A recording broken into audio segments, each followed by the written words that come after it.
Hello everyone, welcome you all to the net pharma. So आज का हमारा topic है medicines and their basic use of drugs and classification. This video will be the part 1 video. आगे की videos आपको net pharma channel पर मिलती रहेंगी। चलिए स्टार्ट करते हैं। सबसे पहले नेट फार्मा जो चैनल है उसको आप सब्सक्राइब कर लीजिए। So basic use of medicine में आता है एंटी हिस्टामिन ड्रग्स। कौन सी होती हैं एंटी हिस्टामिन ड्रग्स? वो होती हैं जो एलर्जी के लिए यूज़ की जाती हैं, बॉडी में कहीं भी एलर्जी हो उसमें यूज़ की जाती हैं। ओवर द काउंटर ड्रग्स होती हैं जो एंटी हिस्टामिन ड्रग्स जिनको हम बिना प्रिस्क्रिप्शन के ले सकते हैं। उसमें पहला आता है ब्रोमफेनिरामिन, डायमेटेन इनका नाम होता है। सिट्राजिन बेसिकली कब यूज़ की जाती है? जब आपको एलर्जी की वजह से कोल्ड कफ हो गया हो, उस केस में सिट्राजिन दी जाती है। और जो क्लोरफेनिरामिन होती है उसका दूसरा नाम होता है क्लोरट्रिमेटॉन। जो क्लोरफेनिरामिन होती है उसको आप बेसिकली CPM भी बोलते हो। डाइफेनहेड्रामीन, फेक्सोफेनाडीन, लॉराटेनाडीन, ये सब जो होती हैं ये ओवर द काउंटर ड्रग्स होती हैं और एंटी हिस्टामिन्स की कैटेगरी में आती हैं, जो एलर्जी के लिए यूज़ किया जाता है। जब बॉडी में कहीं भी एलर्जी हो रही हो तो उस केसेस में जो ड्रग्स यूज़ होती हैं जो आप बिना प्रिस्क्रिप्शन के ले सकते हो, वो सारी ड्रग्स होती हैं OTC एंटी हिस्टामिन ड्रग्स। ये ड्रग्स मार्केट में इजीली अवेलेबल हैं, डिफरेंट ब्रांडिंग में अवेलेबल हैं। फॉर एग्जांपल फेक्सोफेनाडीन जो है वो उसका ब्रांड नेम है एलेग्रा। सो ये डिफरेंट एंटी हिस्टामिन ड्रग्स हैं जो मार्केट में अवेलेबल हैं। अब नेक्स्ट आते हैं हम एनाल्जेसिक ड्रग्स पर। So analgesics are the basic pain killers which are used to reduce the pain. So analgesic drugs are basically classified into two categories. First one is mild analgesics and second is strong analgesics. Analgesic drugs को दो category में divide किया गया है, एक होती है mild, एक होती है स्ट्रॉन्ग। माइल्ड एनाल्जेसिक्स के अंडर आती हैं aspirin, ibuprofen and acetaminophen. Acetaminophen को आप पैरासीटामोल भी बोलते हो। स्ट्रॉन्ग एनाल्जेसिक्स के अंदर कौन सी आती हैं? Opium, heroin and codeine. So basically ये दो क्लासिफिकेशन है एनाल्जेसिक ड्रग्स की। These all are used as a analgesic drugs. कई बार क्वेश्चन आता है कि एनाल्जेसिक ड्रग्स क्या होती हैं, तो आप कहेंगे which are used to reduce the pain. So that are known as analgesic drugs. Next category पे आते हैं, that is antipyretic drugs. Antipyretic drugs वो होती हैं which are used in fever and these are used to reduce the excessive body temperature, that is fever. उसको बोलते हैं हम एंटीपायरेटिक ड्रग्स।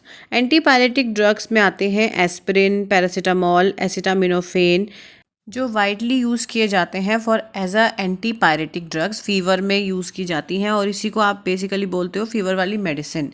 और इसके साथ साथ जो कुछ एनसेड्स होती हैं, यानी कि non steroidal anti inflammatory drugs जो होती हैं वो भी यूज़ होती हैं एज अ एंटीपायरेटिक ड्रग्स, जैसे कि ibuprofen, naproxen, ketoprofen and nimesulide. Next is aspirin and related salicylates such as choline salicylate, magnesium salicylate and sodium salicylates are also used as antipyretic drugs. Next है paracetamol which is widely said as acetaminophen. Paracetamol को acetaminophen भी कहा जाता है। सो ये थी antipyretic drugs जो कि फीवर में यूज़ होती हैं। वाइडली जो यूज़ होती हैं वो एस्पिरिन, पैरासीटामोल और एसिटामिनोफेन होती हैं। कुछ एनसेट्स जो यूज़ होती हैं as antipyretic which are given over here. Next category है एंटीसेप्टिक ड्रग्स। एंटीसेप्टिक ड्रग्स जैसे कि अगर बॉडी में कहीं पे पस हुआ हो तो उसको रिड्यूस करने के लिए यूज़ होती है, which is known as antiseptic drugs, जैसे कि for example acyclovir as a eye ointment available है। Benzoic acid plus salicylic acid का ऑइंटमेंट जिसको हम बोलते हैं वाइट फील्ड्स ऑइंटमेंट। यहाँ से सबसे ज़्यादा क्वेश्चंस आते हैं। फेमसली पूछा जाता है कि वाइट फील्ड्स ऑइंटमेंट जो है वो क्या है। So it is basically a antiseptic ointment and जिसके जो फॉर्मूला है वो है benzoic acid plus salicylic acid.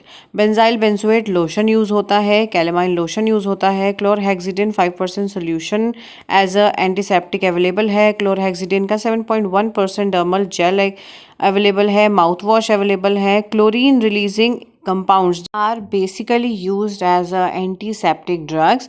Next is ciprofloxacin की ईयर ड्रॉप्स भी मार्केट में अवेलेबल है। मेनली एंटीसेप्टिक के तौर पे सिप्लोफ्लॉक्सासिन की ईयर ड्रॉप्स बनाई गई हैं which are used as a antiseptic. Clotrimazole vaginal tablets होती हैं, अगर वेजाइना में कोई सेप्टिक हुआ हो, पस सेप्टिक हुआ हो तो उसमें यूज़ होता है। डाइनोप्रोस्टोन ये भी एक वेजाइनल जेल है। जेंटियन वायलेट, जीवी क्रिस्टल वायलेट जिसको बोला जाता है, यहाँ से भी क्वेश्चंस आते हैं। Nystatin, pilocarpine, povidone iodine solution बहुत ही ज़्यादा वाइडली यूज़ होता है आयोडीन सोल्यूशन। सल्फाडाइजीन क्रीम होती हैं, ये भी एज अ एंटीसेप्टिक मार्केट में अवेलेबल है।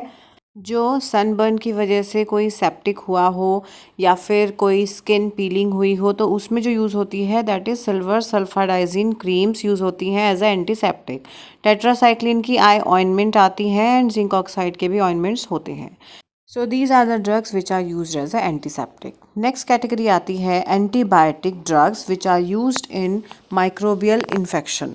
For example penicillin and its derivatives that inhibit the growth of और माइक्रो ऑर्गेनिजम्स और डिस्ट्रॉयज माइक्रो ऑर्गेनिजम्स। यानी कि एंटीबायोटिक्स वो ड्रग्स हैं, वो मेडिसिन्स हैं जो क्या करती हैं, जो भी माइक्रो ऑर्गेनिज्म जो आपकी बॉडी में या कहीं भी ग्रो कर रहा है उसकी ग्रोथ को इनहिबिट करती हैं या फिर माइक्रो ऑर्गेनिज्म को ही डिस्ट्रॉय कर देती हैं, that are known as antibiotics. So antibiotics जो होती हैं जैसे कि बीटा लैक्टम एंटीबायोटिक्स, इनकी एक क्लासिफिकेशन है which are divided into 4 parts.